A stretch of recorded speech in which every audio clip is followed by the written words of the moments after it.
Bende Mataram. Audiobook, novel silat. Cerita, H. Praktikto. Bab 131.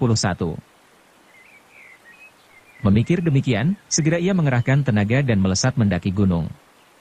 Selama hidupnya belum pernah Sangaji mendaki gunung dengan seorang diri.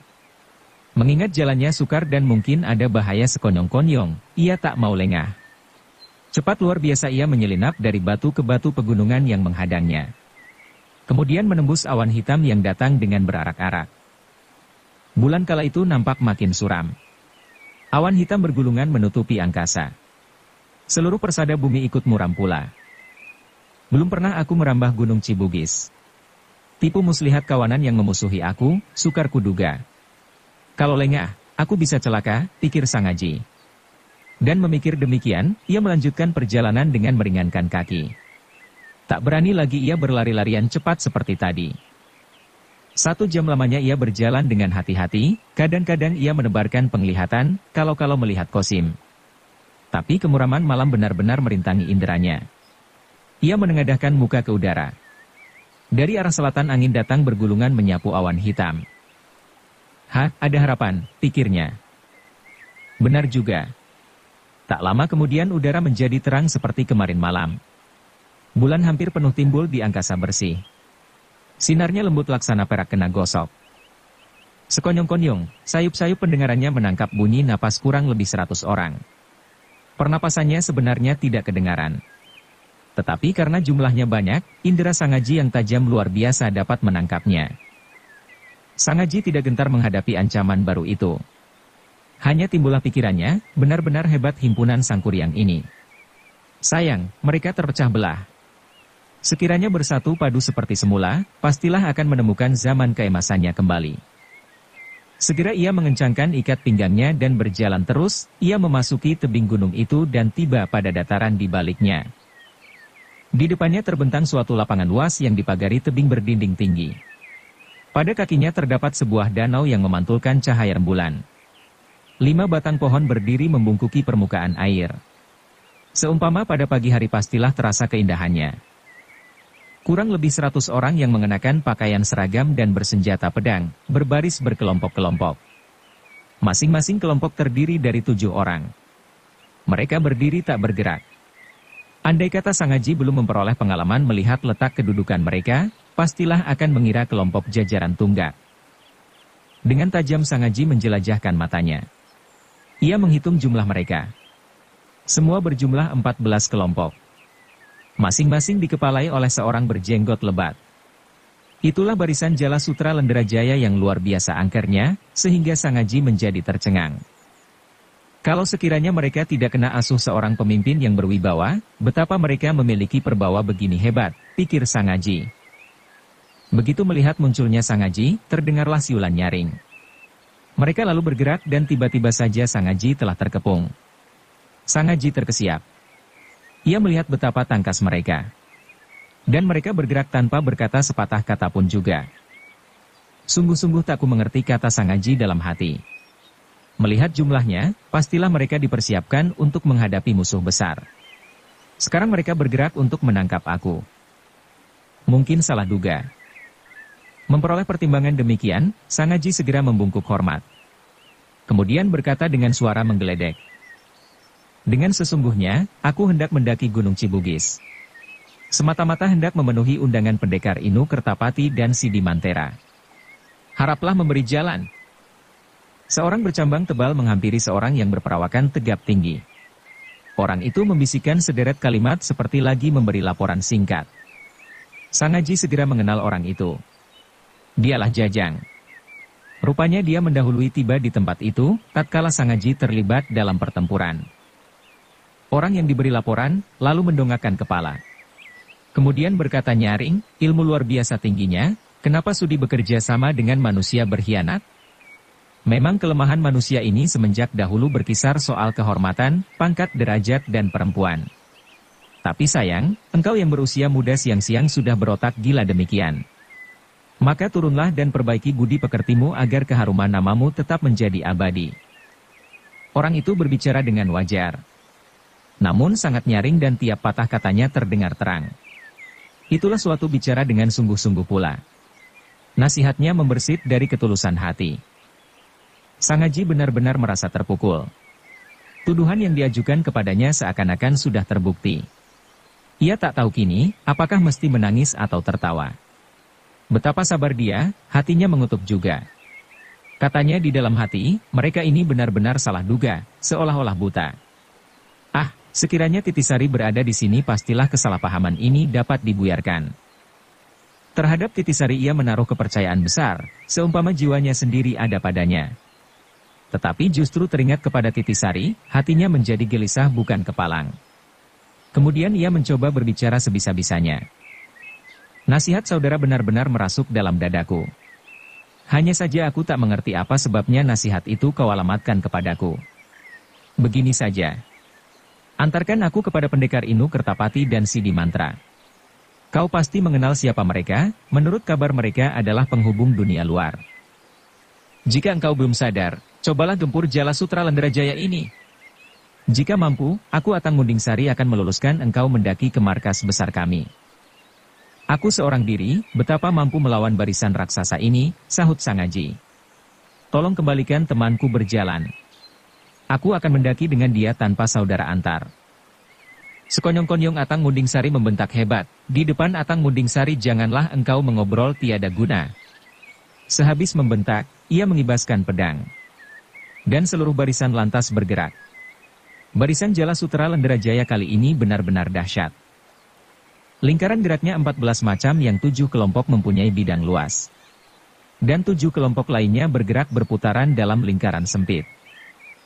Melihat gerakan luar biasa itu, Sang Haji mengeluh. Pikirnya, mereka memenuhi hampir seluruh lapangan.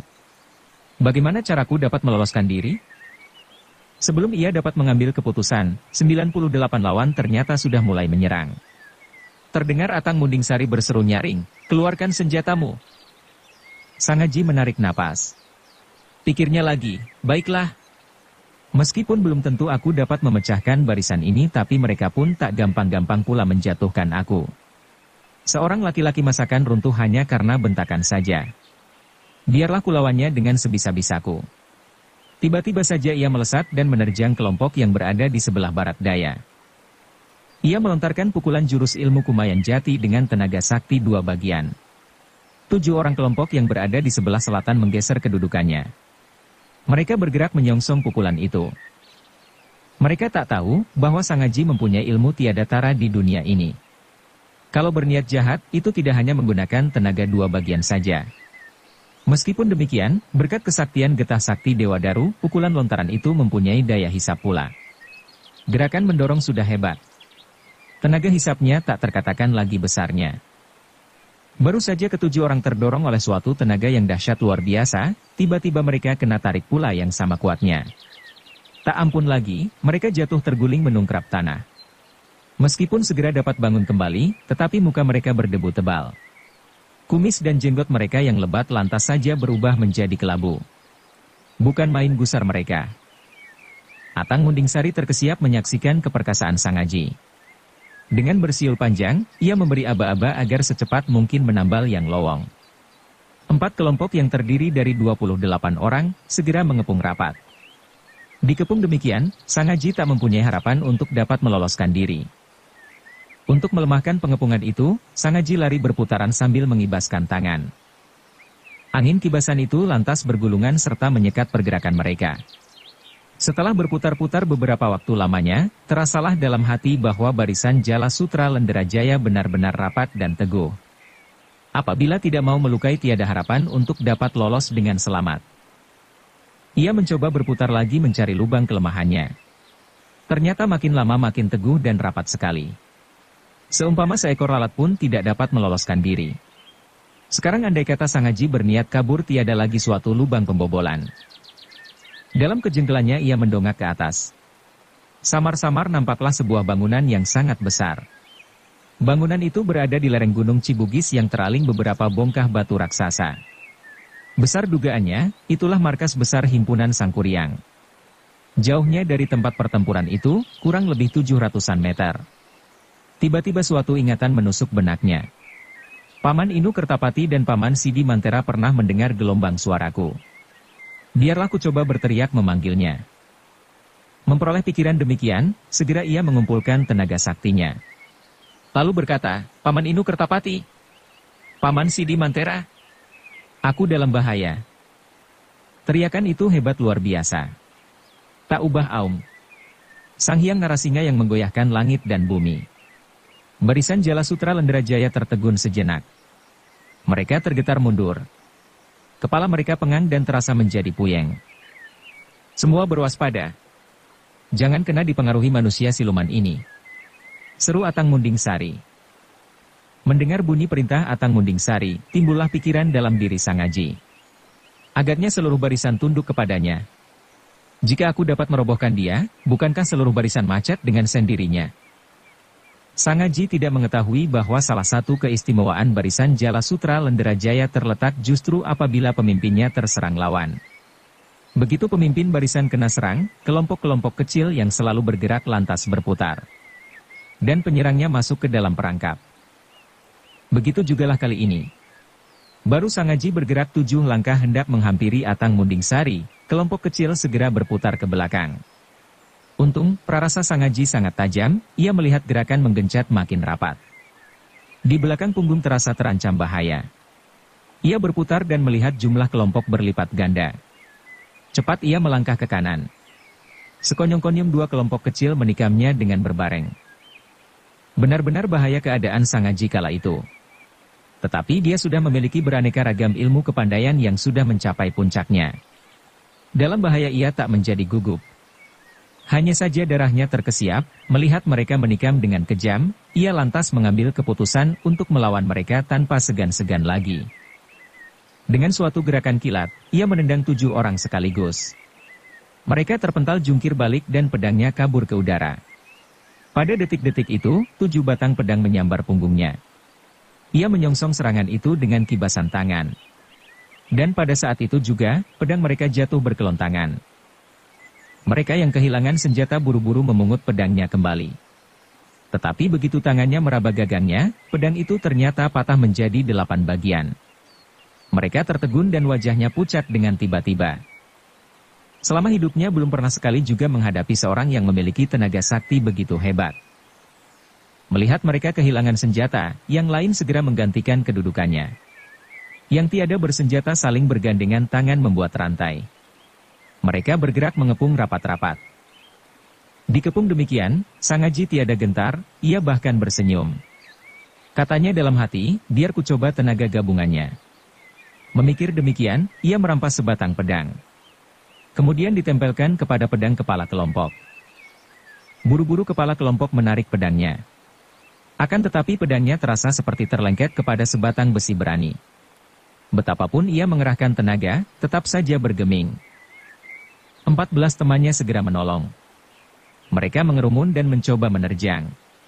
Seperti tatkala berlatih menyalurkan tenaga lewat pedang Sokayana, Sang Aji segera mengerahkan tenaga sakti 3 bagian.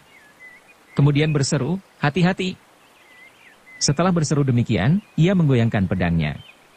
Suatu kesiur angin yang membawa gelombang setinggi rumah menghantam mereka. 14 orang terguncang mundur dan menumbuk 4 kelompok di belakangnya. Pedang mereka berbenturan. 43 batang pedang patah dengan sekaligus. Dalam kagetnya, mereka meloncat menepi. Tetapi karena mereka bergerak dengan berbareng, akibatnya runyam. Mereka saling bertubukan dan banyak di antara yang terguling bergulungan. Atang Munding Sari menelan pil pahit. 57 anak buahnya sudah tak bersenjata lagi. Kini tinggal 41 orang yang masih segar bugar. Mengingat betapa mudahnya lawannya dapat meruntuhkan pagar senjata dalam beberapa saat, hatinya menjadi kecil. Namun ia seorang pemimpin yang berpengalaman. Cepat ia merubah tata pertahanan. Yang tidak bersenjata lagi digeser menjadi rantai pengepungan dan diperintahkan menyerang dengan tangan kosong. Sedangkan yang bersenjata terus merapat sambil memutar pedangnya. Sang Aji gelisah sewaktu melihat perubahan tata kerja mereka. Pikirnya, mereka bisa kembali bekerja karena aku tidak melukainya. Kalau aku bersikap demikian sekali lengah celakalah aku. Daripada membiarkan mereka berkesempatan menyusun barisan, lebih baik ku serangnya terlebih dahulu. Ah, bakal hebat akibatnya. Ia menjadi tak sampai hati memikirkan akibatnya. Maka berserulah ia memberi peringatan. Saudara sekalian, apabila saudara-saudara tetap menghalangi aku, jangan salahkan aku melakukan tekanan keras. Atang Munding-Sari mendengus. Ia melihat barisannya sudah tersusun teguh. Ia mengira Sang Aji menjadi gentar. Maka ia tak sudi menanggapi seruan itu. Malahan lantas bersiul nyaring memberi aba-aba sandi. Bertepatan dengan gelombang siulnya yang penghabisan, seluruh barisan bergerak dengan serentak. Mereka kini tidak bersifat bertahan lagi, tetapi menyerang dengan dahsyat. Sang Aji membatalkan serangannya ke depan. Ia membungkukkan tubuh dan tiba-tiba menggenjot badannya melesat ke timur laut. Kelompok kecil yang berada di utara menggeser ke timur dan menyabetkan pedang dengan berbareng. Dengan satu jurus Mayangga Seta, Sang Aji merampas sebatang pedang. Kemudian dengan menggetarkan pedang, ia menyambar. Sang Aji menggoyangkan pedangnya. Suatu kesiur angin yang membawa gelombang setinggi rumah menghantam mereka. Ilmu Mayangga Seta adalah ilmu sakti ciptaan Kiai Kasan Kesambi. Ilmu itu diperuntukkan apabila menghadapi musuh banyak. Gerakannya gesit luar biasa dan perubahannya sukar diduga. Dahulu paman gurunya, Bagus Kempong dan Suryaningrat pernah menggunakan tatkala menghadapi laskar Pangeran Bumi Gede. Hasilnya benar-benar mengejutkan lawan. Sekarang ilmu sakti itu berada di tangan Sang Aji yang memiliki tenaga sakti melebihi 7 pendekar sakti. Perbawanya tidak selisih daripada berada di tangan penciptanya sendiri. Dengan sekali menggetarkan tangan, pedangnya menikam 42 tikaman dan tepat mengenai pergelangan tangan 42 orang pula. Bisa dibayangkan betapa cepat gerakannya. Mereka kaget seperti tersambar geledek dan buru-buru meloncat mundur. Ternyata pergelangan tangan mereka terdapat bentong merah, tetapi sama sekali tak berdarah. Mereka kagum berbareng dengan rasa terima kasih. Dalam hati mereka mengakui bahwa Sang Aji tidak berniat jahat. Sebab apabila dikehendaki, dengan bukti bentong merah itu ia dapat menguntungkan pergelangan tangan mereka dengan menambah tenaga tekanan. Dengan demikian, mereka sudah kehilangan kegarangannya. Atang Munding-Sari gusar bukan main, sampai kumisnya bergetaran. Ia tahu pula, bahwa lawannya bermurah hati dan belum mengeluarkan seluruh kepandaiannya. Tetapi justru diperlakukan demikian, ia merasa terhina. Sebagai seorang pemimpin ia harus tetap melawan betapapun akibatnya.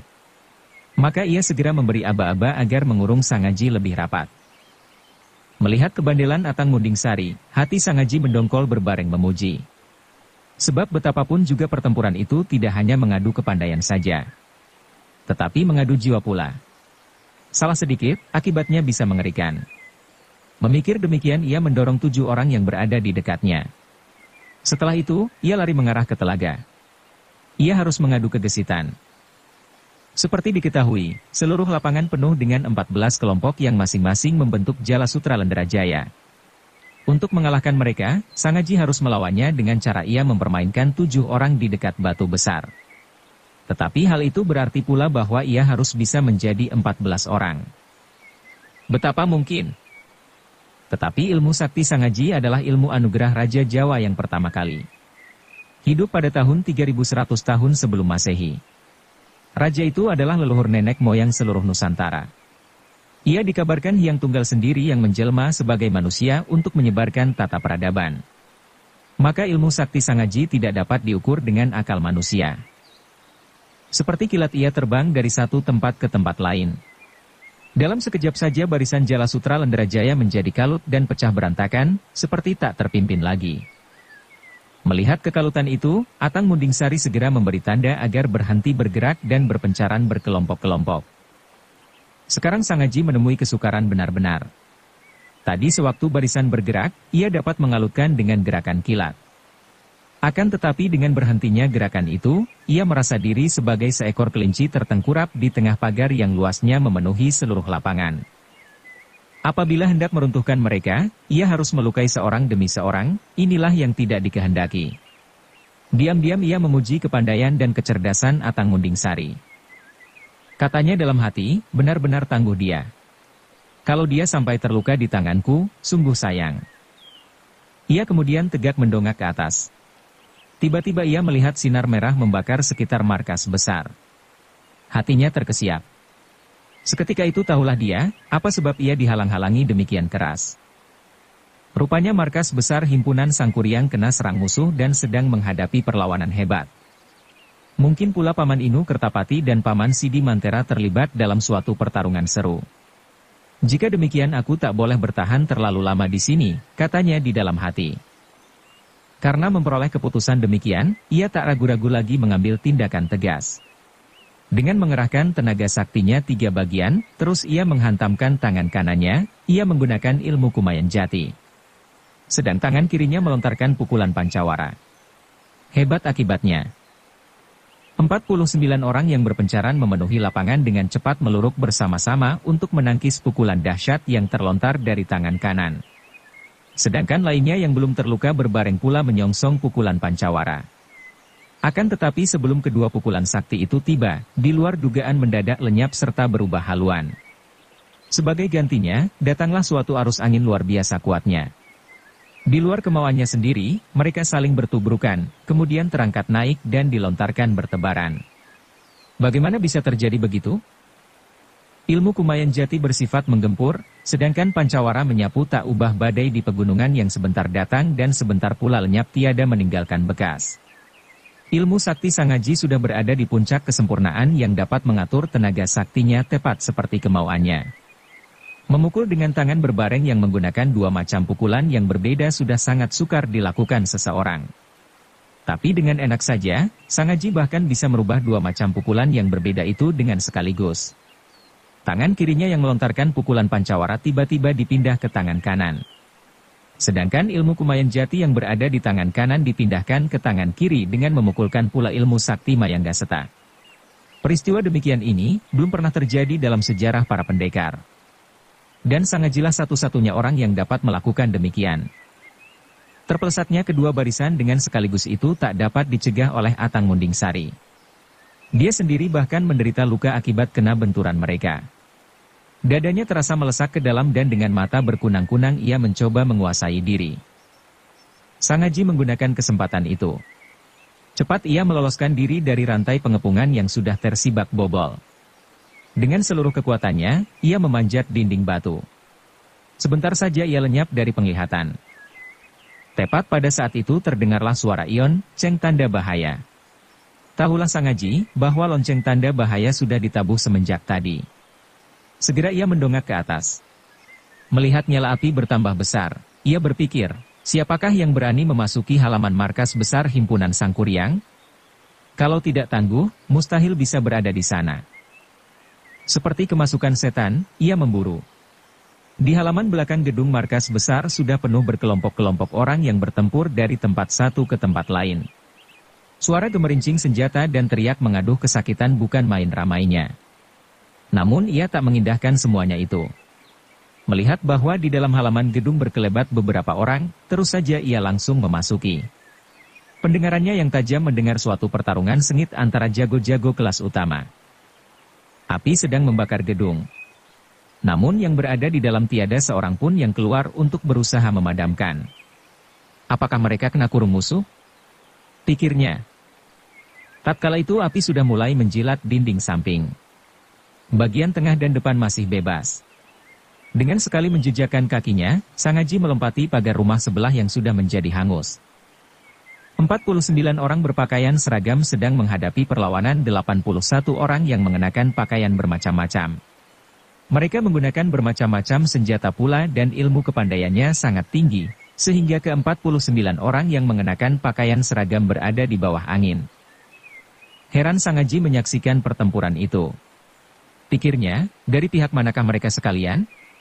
Sewaktu hendak mempertegas penglihatannya, tiba-tiba ia mendengar suara angin berderu bergulungan yang datang dari dalam gedung markas besar. Tahulah dia, bahwa angin itu terjadi akibat pukulan-pukulan dahsyat. Pastilah yang bertempur di dalam gedung ilmu kepandaiannya lebih tinggi daripada yang berada di luar. Tanpa ayal lagi, ia melesat memasuki gedung markas besar. Dalam ruang gedung itu, terpasanglah puluhan pelita besar. Api yang sudah mulai menjilat dinding samping, membawa asapnya masuk.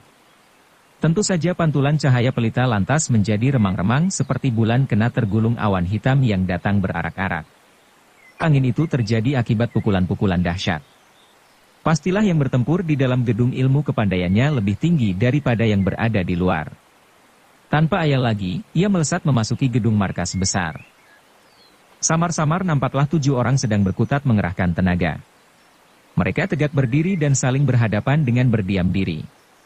Kemudian dengan tiba-tiba bergerak membendung serangan 10 orang yang mengepung mereka. Begitu masuk, Sang Aji mengerahkan pandang matanya kepada mereka. Matanya yang tajam segera mengenal 3 orang di antara mereka. Itulah Inu Kertapati, Sidi Mantera dan Kamarudin. Selagi demikian, tiba-tiba Kamarudin kena serangan. Ia jatuh terguling tanpa mengeluarkan suara. Dengan jatuhnya Kamarudin, garis pertahanan lantas menjadi lemah. Mereka dikurung tambah rapat. Melihat Inu Kertapati dan Sidi Mantera dalam bahaya, hati Sang Aji tergoncang. Tak peduli siapa sebenarnya musuh-musuh yang menyerbu gedung himpunan Sangkuriang itu, segera ia menerjang sambil membentak, "Siapakah yang berani memasuki ruang ini? Mundur!" Berbareng dengan bentaknya, Sang Aji menerkam punggung 2 orang sekaligus. Maksudnya hendak dilemparkan keluar tanpa menyakiti. Di luar dugaan, mereka ternyata tangguh luar biasa. Sekalipun tergeser dari tempatnya, namun kakinya tetap menancap di atas lantai. Tubuhnya pun tidak bergeming. Sang Aji kaget. Katanya di dalam hati, siapakah mereka ini? Tak mengherankan himpunan Sangkuriang kena pukulan keras. Terus ia melepaskan terkamannya dan berganti dengan menyapu kaki mereka. Mereka yang sedang mengerahkan tenaganya untuk tetap dapat berdiri tegak sama sekali tak mengira diserang demikian. Tak ampun lagi, tubuh mereka terbang ke udara dan menubruk pintu depan. Melihat datangnya bala bantuan, kawan-kawan mereka segera maju menyerang. Mereka terkejut menyaksikan ketangguhan Sang Aji. Tapi mengingat pihaknya berjumlah banyak, mereka tiada gentar. 2 orang di antara mereka lalu melompat maju seraya membentak, "Siapa kau?"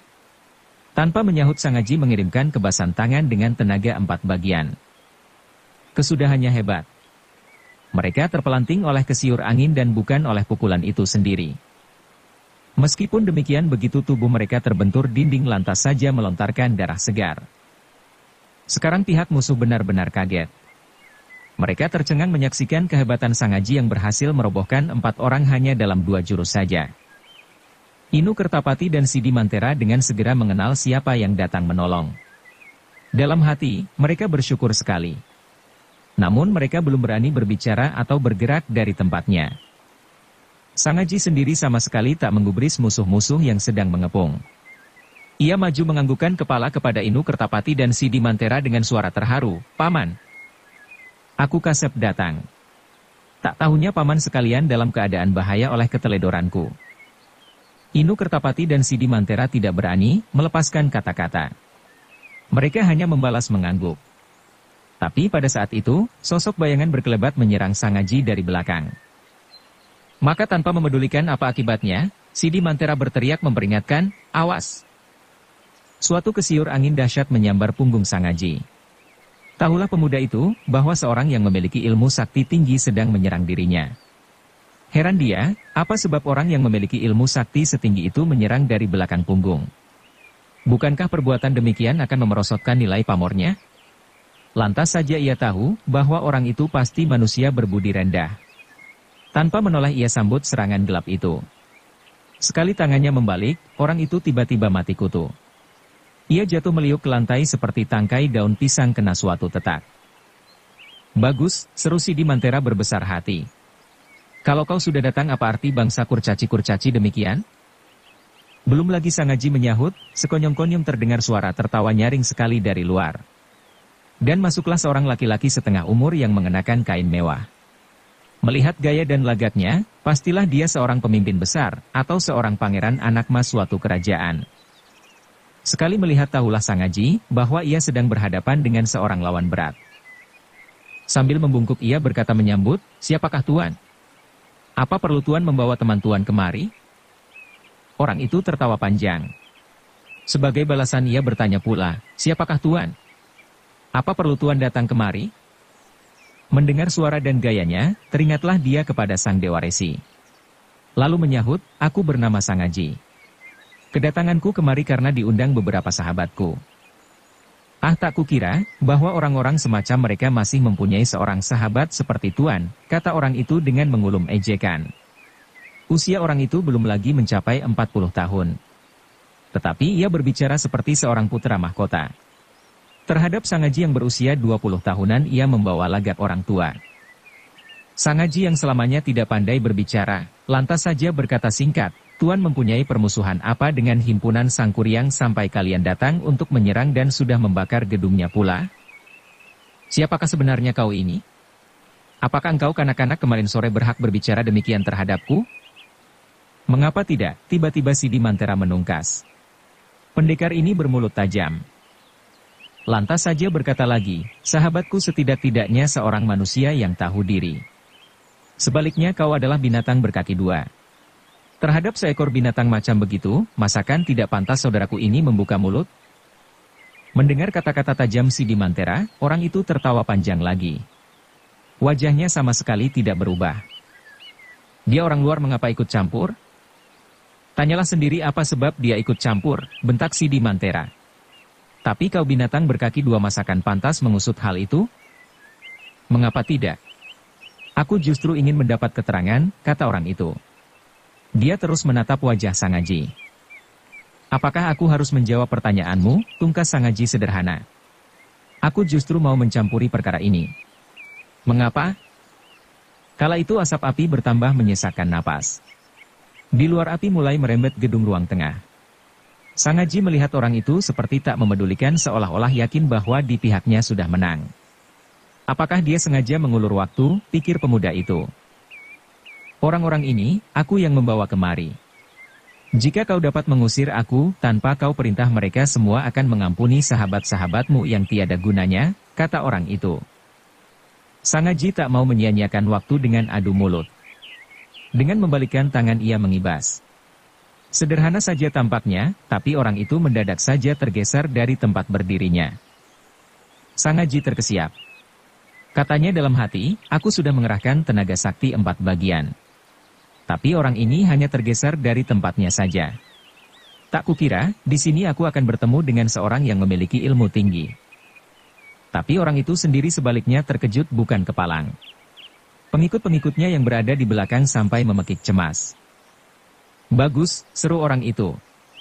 Terus ia menghantam dengan pukulan dahsyat. Sang Haji ingin mencoba tenaga orang itu. Maka ia sengaja menyongsong pukulan itu dengan suatu pukulan pula. Terbentur suatu pukulan dahsyat dari luar, getah sakti Dewa Daru lantas saja bekerja dengan sendirinya. Tangan orang itu terus terhisap. Seperti sebuah gunung tegak menjulang ke angkasa. Sang Haji membendung tenaga sakti orang itu yang berguguran tiada habisnya. Dalam hati, ia kagum luar biasa. Secara wajar ia menambah tenaga. Paras muka orang itu mendadak saja menyinarkan cahaya ungu. Tapi hanya sekejap. Setelah itu kembali seperti sedia kala. Tahulah Sang Haji, bahwa orang itu sedang mengerahkan tenaga saktinya yang paling tinggi untuk melawan tenaga gempurannya. Kalau sinar ungu itu sampai timbul 3 atau 4 kali, orang itu akan menderita luka berat. Sang Haji adalah seorang pemuda yang berhati mulia. Mengingat ia belum kenal orang itu dan untuk mencapai ilmu setinggi demikian tidaklah gampang, ia tak sampai hati hendak menghancurkannya. Tetapi justru berhati mulia demikian, hampir saja ia menjadi korban. Sebab setelah ia melepaskan tenaga hisapannya, mendadak orang itu meloncat mundur sambil menyemburkan suatu gumpalan asap. Awas! Racun, seru Sidi Mantera dan Inu Kertapati hampir berbareng. Sang Haji terkesiap. Untung di dalam tubuhnya mengalir getah sakti Dewa Daru yang kebal dari segala macam racun di dunia. Begitu kepalanya menjadi pusing, getah sakti meraba ke atas dan bersama-sama dengan sari-sari madu tunjung biru memusnahkan racun yang akan memasuki tubuhnya. Ah, mengapa Tuan begitu keji? Katanya heran. Orang itu bercengang sejenak. Terus meloncat mundur sambil menyahut, sungguh hebat. Sampai bertemu. Sang Haji tak menyangka buruk. Ia hanya mengira, orang itu hendak memundurkan diri. Tak tahunya begitu berada di ambang pintu, tangannya mengibas. Suatu bubuk racun beterbangan bergulungan dengan asap api yang makin menebal. Sebagai akibatnya para pendekar himpunan Sangkuriang roboh tak berkutik. Sang Haji terkejut. Cepat ia menghampiri para pendekar yang roboh kena racun itu. Tanpa menyia-nyiakan waktu lagi, ia menyalurkan tenaga getah saktinya ke tubuh Inu Kertapati dan Sidi Mantra. Tak kalah hendak berpindah menolong Kamarudin dan yang lain, Inu Kertapati berkata, "Jangan hiraukan. Lekas bantulah pemimpin-pemimpin kita. Mereka kena racun pula, sehingga entah bagaimana keadaan mereka." Di luar Paseban, Sangaji mendengar suara beradunya senjata. Ia terkesiap, karena tenaga benturan itu adalah tenaga ilmu sakti tinggi. Apakah dia yang meracun? Ia tergagap-gagap karena teringat tuduhan-tuduhan yang dilontarkan kepadanya. Benar, tungkas Inu Kertapati. Dialah bangsat yang menyelinap dari belakang punggung. Entah pemimpin-pemimpin kita mampu membasmi 7 aliran yang datang menyerang kita, entah tidak. Darah Ksatria Sangaji terbangun. Semenjak berguru semua pekerti kepada Wirapati dan Jaga Saradenta, ia diajar membenci kelicikan. Tak peduli pihak mana yang salah, tapi pihak penyerang terang telah menggunakan racun. Itulah suatu perbuatan licik yang patut dikutuk. Maka berdirilah dia dengan serentak. Waktu itu mereka yang mengepung sudah meninggalkan ruang berbareng dengan kaburnya orang keningrat-ningratan tadi. Mendengar bunyi gemertak api serta suara gemerincing pedang di luar Paseban, Sangaji ingin sekali terbang memburu. Tapi mengingat Kamarudin dan beberapa orang pendekar masih saja belum berkutik, ia jadi berbimbang-bimbang. Rupanya Sidi Mantra mengenal watak Sangaji yang senantiasa beragu karena kemuliaan hatinya. Maka dengan suara parau ia berseru, "Jangan hiraukan kami. Kami bisa menolong sendiri. Saudara Sangaji, mati dan hidupnya himpunan kami terletak dalam tanganmu." Seperti kena hentak, Sangaji terus menjejak tanah. Tubuhnya melayang seperti terlontarkan berkat pemantulan ilmu saktinya yang luar biasa. Mendadak selagi dia terapung di tengah udara, berkelebatlah sesosok bayangan yang datang dari luar. Siapa dia? Kuranglah terang. Sebab gelap malam tidaklah secerah siang hari. Sangaji waktu itu hendak mengelak menghindari. Tapi bayangan itu tiba-tiba menyerang. Secara wajar ia menangkis. Hebat akibatnya. Dengan memekik, bayangan itu terlontar kembali. Tubuhnya menubruk tiang sebelah kanan yang sudah digerayangi api. Dan gedung markas besar himpunan Sangkuriang berguguran runtuh berantakan. Sangaji terkesiap. Siapakah orang itu yang terpental kena tenaga tangkisannya? Meskipun tenaga tangkisan itu berasal dari tenaga pantulan kaki tatkala ia melesat ke Paseban, namun hebatnya tak terkatakan. Dahulu saja tenaga sakti Kebo Bangah sebelum jadi berlipat ganda sudah dapat meremukkan batu pegunungan. Apalagi tenaga sakti Sangaji yang jauh melebihi tenaga Kebo Bangah.